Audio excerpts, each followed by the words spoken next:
Magandang araw mga batang historian. May tanong ako sa inyo. Paano kung may nakikita kang mali o pang-aabuso sa inyong komunidad? Ano ang gagawin mo? A. Mananahimik na lang? B. Lalaban gamit ang dahas? C. O ipapahayag ang katotohanan sa pamamagitan ng pagsusulat at pagkakaisa?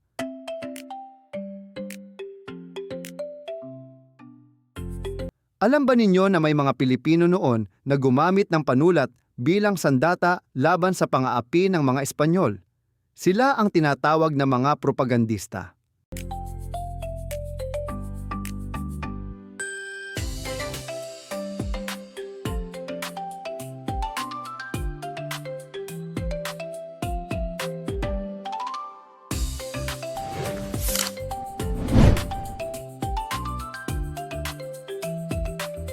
Sa video na ito, ating pag-aaralan, ano ang kilusang propaganda, ano ang La Solidaridad, ano ang La Liga Filipina, at paano nila ginising ang damdaming makabayan ng mga Pilipino.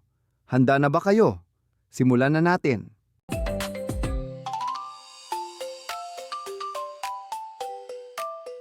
Bago natin pag-usapan ang dalawang mahalagang samahan, alamin muna natin, ano ba ang kilusang propaganda? Ang kilusang propaganda ay isang kilusan ng mga Pilipinong intelektual noong panahon ng Espanyol na nakipaglaban sa mapayapang paraan. Sa halip na gumamit ng armas, sila ay gumamit ng pagsusulat, pahayagan, mga aklat at nobela.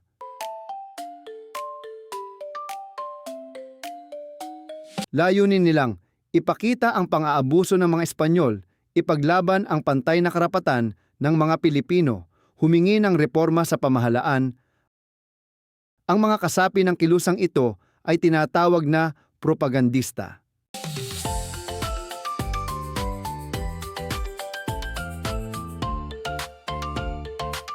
Ilan sa mga kilalang propagandista ay si Jose Rizal, Marcelo H. del Pilar, Graciano Lopez Haina, Antonio Luna, at Mariano Ponce. Sila ang mga Pilipinong gumising sa damdaming nasyonalismo o pagmamahal sa bayan.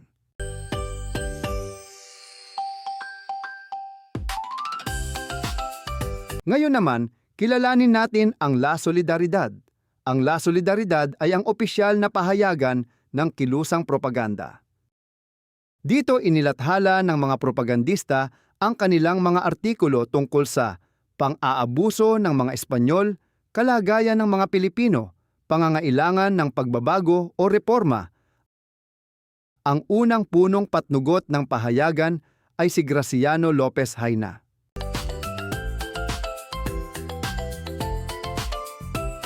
Isa siyang mahusay na mananalumpati at manunulat. Sumulat siya ng mga akdang tulad ng Fray Botod, Esperanza la Hija del Fraile. Sa mga akdang ito, tinuligsa niya ang katiwalian ng mga praile.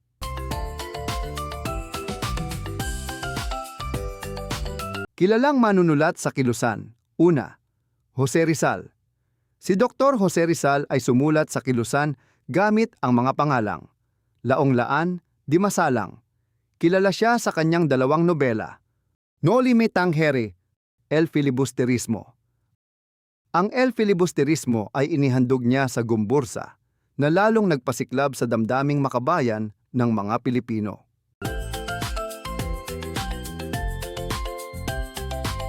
Dalawa, Marcelo H. del Pilar.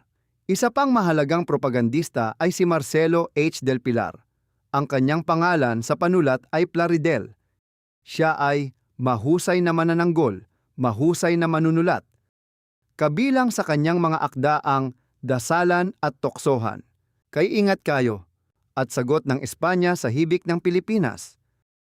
Layunin ng kanyang mga akda na gisingin ang kamalayan ng mga Pilipino laban sa pang-aapi.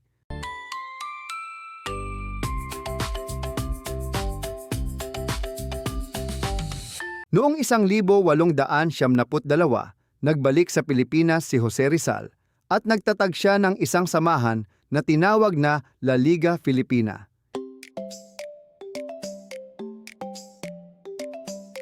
Ito ay isang mapayapang samahan para sa mga Pilipinong nagmamahal sa bayan. Ang mga layunin nito ay pag-isahin ang mga Pilipino, ipaglaban ang karapatan ng mga Pilipino, hadlangan ang mga hindi makatarungang gawain, paunlarin ang edukasyon at agrikultura, isulong ang mga reforma sa lipunan. Maraming Pilipino ang sumama sa samahang ito tulad nina Andres Bonifacio at Apolinario Mabini. Ngunit natakot ang pamahalaang Espanyol sa samahang ito. Kaya noong Hulyo 6, 1872, ipinadakip at ipinatapon si Jose Rizal sa Bitan. Dahil dito, humina at tuluyang nagwakas ang samahan.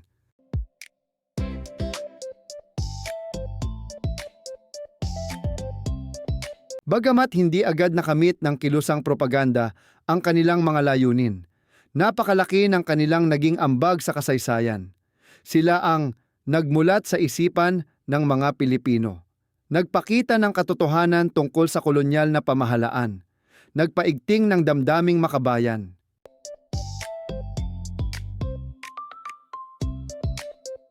Dahil sa kanilang mga akda at ideya, mas maraming Pilipino ang naghangad ng kalayaan, katarungan at pagkakapantay-pantay. At ito ang naging daan sa mas malawak na pakikibaka para sa kalayaan ng Pilipinas.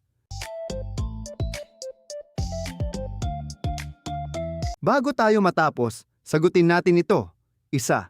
Ano ang opisyal na pahayagan ng kilusang propaganda? 2. Sino ang nagtatag ng La Liga Filipina? 3. Ano ang layunin ng kilusang propaganda? 4. Ano ang ginamit na sandata ng mga propagandista? 5. Bakit mahalaga ang kanilang ambag sa kasaysayan? Isulat ang inyong sagot sa comment section.